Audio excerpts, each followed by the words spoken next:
সন্তানের আত্মসম্মান এতে ভেঙে দিতে পারে। অপমান মানুষকে কাছে আনে না, দূরে ঠেলে দেয়। নাম্বার 5, বাবা মায়ের কথার সাথে কাজের মিল না থাকা। আমরা যা বলি নিজেরা যদি তা না মানি, সন্তান কথা নয় আচরণ থেকে শিখে। তো নিজে একটা করব কিন্তু সন্তানকে অন্যটা উপদেশ দিব, সেটি সন্তান কখনোই ভালোভাবে নিবে না।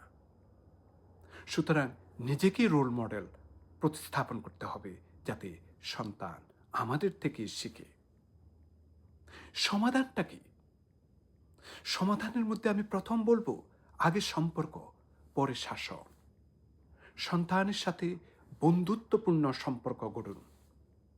সে যেন মনে করে কোড অ্যান্ড কোড আমার বাবা মা আমাকে বোঝে।